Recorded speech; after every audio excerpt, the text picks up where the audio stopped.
Con el gusto de saludarle, como siempre, que cuando el río suena, agua trae. Usted se estará preguntando al iniciar esta transmisión, bueno, ¿qué le pasó? ¿Por qué hoy de gala? Pues la respuesta es muy sencilla. Porque tenemos un personaje como invitado especial en el programa, que es el maestro José Luis Chan Sabido. ¿Cómo está? Muy bien, Fernando, muchas gracias. Muy contento de poderte saludar hoy y a todo el público que nos está siguiendo a través de estas imágenes. Conocido de muchos, pero para quienes no están imbuidos del ambiente de la música, pues yo conocí a José Luis cuando creo que todavía andaba en pañales o tal vez no llegaba a este planeta, porque su señor padre, don Cesario Chan Blanco, fue mi maestro en la secundaria federal número 1 de la clase de música. Debo haberla aprobado, si no, no habría yo continuado los estudios, pero de ahí pues conocí a la familia, a tu hermano, etcétera.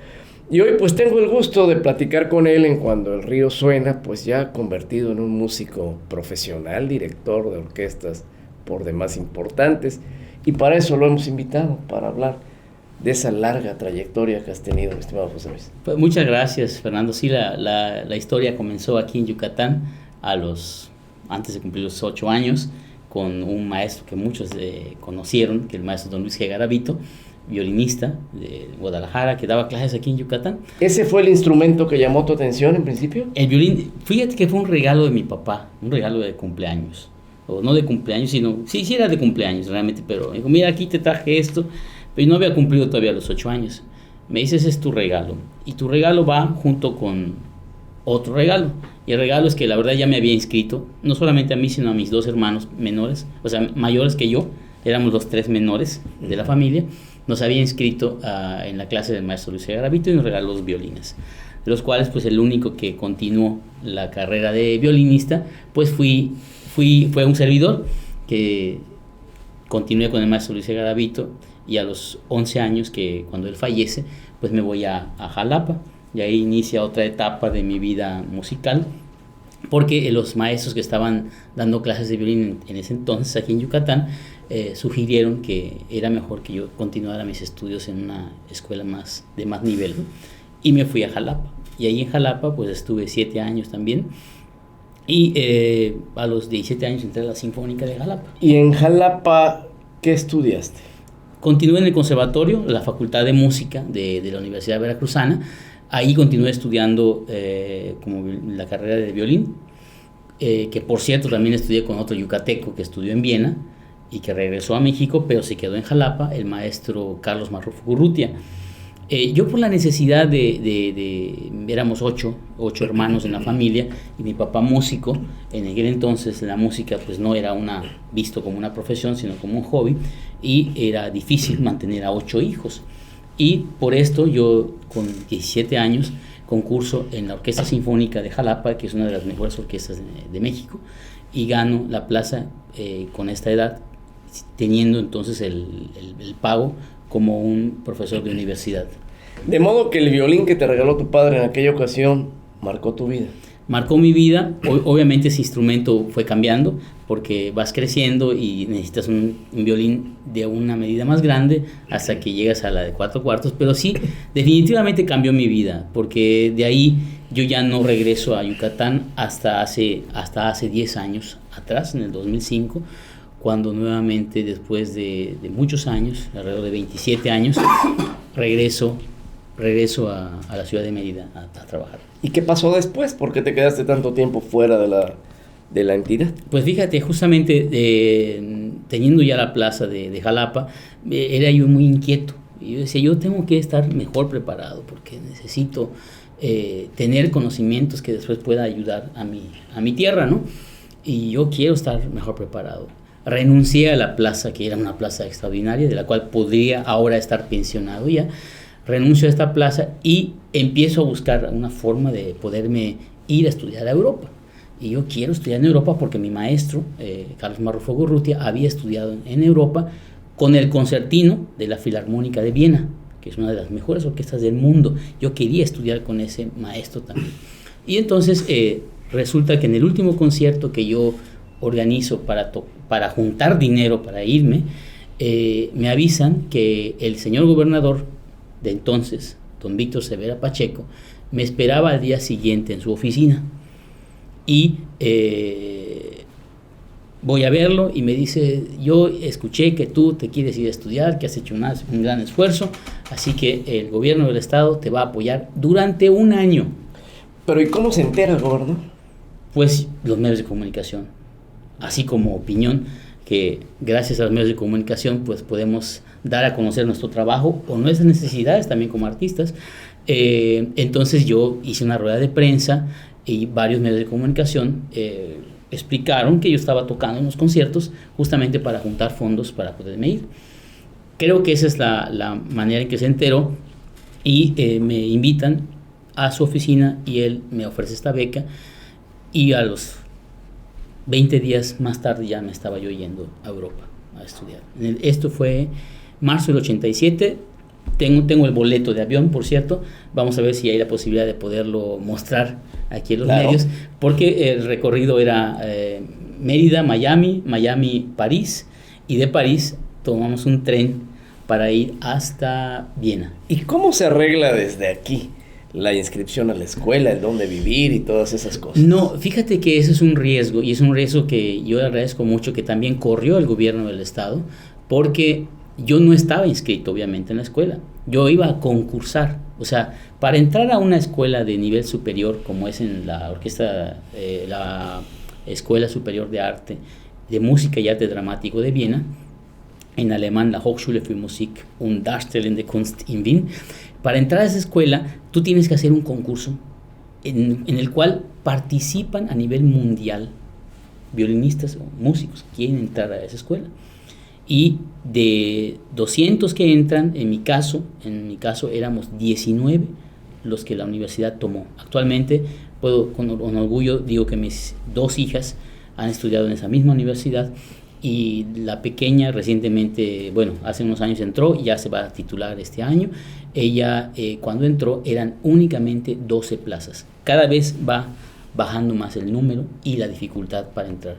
Gracias a Dios en mi caso pasé el examen en el mes de, me parece que fue el mes de marzo, no recuerdo exactamente bien el mes, pero me parece que fue el mes de marzo que hago mi examen e ingreso a la universidad a estudiar justamente con el maestro que yo quería. O sea, no cualquiera.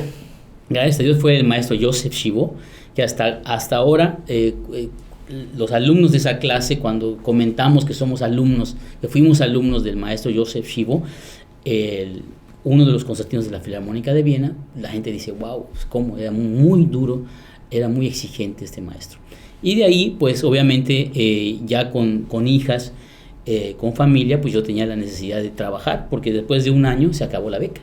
Y don Víctor me había dicho: José Luis, hay muchos yucatecos que desean estar en este lugar y desean estudiar, y por lo tanto, un año, y si te quieres quedar, tú te las arreglas. Entonces yo concursé una plaza, la plaza de la Orquesta del Estado de Baden, del cual también tengo el documento, que si es posible mostrarlo en imagen, estaría muy bien. Y esta orquesta está a unos 10 minutos de Viena. En esta orquesta trabajó Johann Strauss, nada más y nada menos, aquel que compuso el vals El Danubio Azul. Que no falten los 15 años. Que no falten los 15 años. Ese señor también dirigió esta orquesta.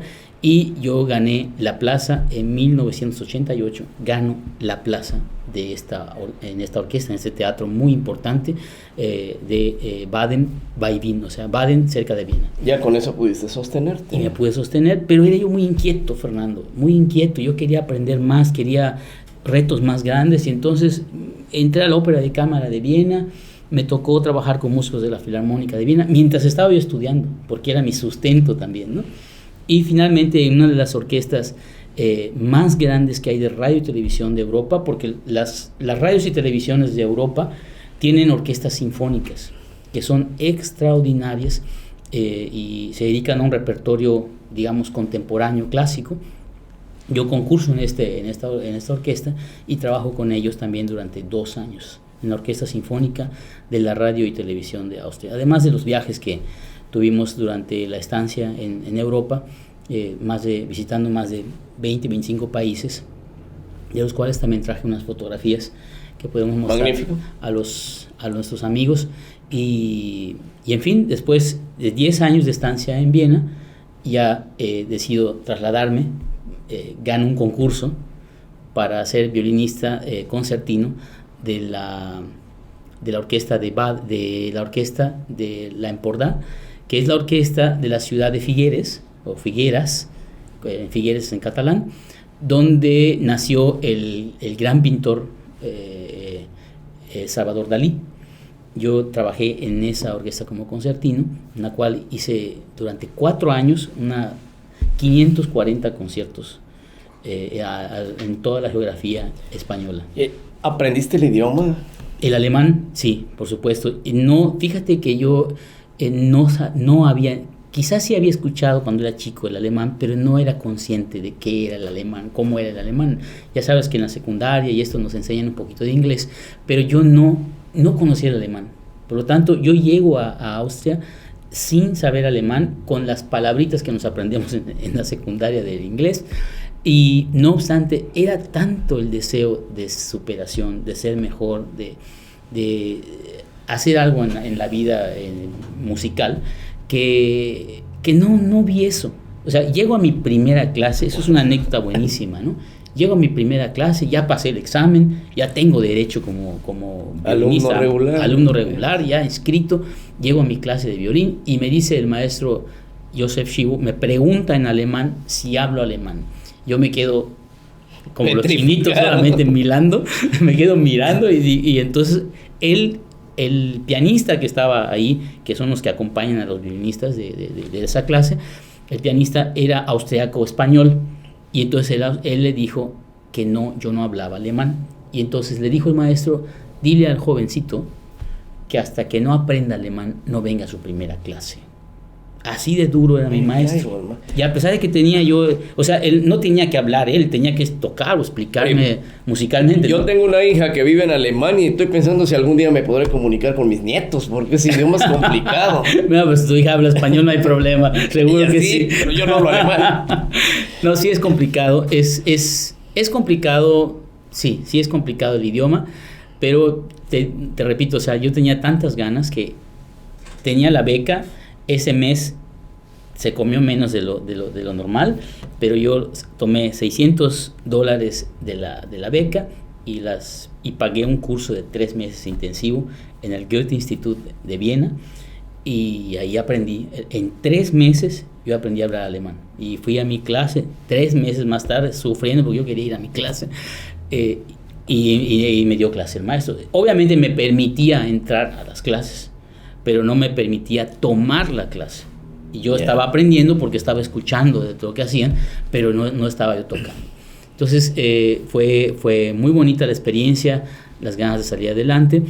Después estuvimos trabajando también para la Sinfónica del Príncipe Felipe en Asturias, que es el actual rey de España, una sinfónica de altísima calidad, porque los virtuosos de Moscú, que era un grupo de cuerdas que estaba viajando por todo el mundo, llegó a hacer conciertos en Oviedo, en la capital de esta región, y el ayuntamiento de la ciudad les dijo, pues quédense, yo les pago sus sueldos y quédense a vivir aquí, y se integraron a la Sinfónica del Principado de Asturias, con lo cual el nivel de la orquesta era extraordinario. Ya. En Europa entiendo por lo que me cuentas que se aprecia este género musical. Pero, ¿y en México? En México es un poquito más difícil, pero también no hay que culpar a nadie. Sencillamente, la música clásica no es realmente una música que provenga de nosotros, que haya salido de Latinoamérica. Pero yo siempre he dicho que es un complemento educativo de suma importancia. O sea, aunque no sea nuestra música, es un complemento. Conocer la música clásica es muy importante para nuestra educación general, cultural. Y cuesta un poquito más la apreciación y también el pago de lo que es un músico clásico, pero no obstante se ha avanzado muchísimo, y en el caso de Yucatán ha habido un avance muy importante en este ámbito. Pues es una trayectoria por demás interesante, que yo le voy a pedir permiso a nuestro director, que aquí está, para que nos extengamos un tanto y hagamos un segundo programa, para que no dejemos un solo detalle sin abordar de lo que ha sido la trayectoria musical del maestro José Luis Chansabido. Muchas gracias, pues a tus órdenes. Bien, pues entonces aquí estaremos en una nueva sesión. No se nos aleje.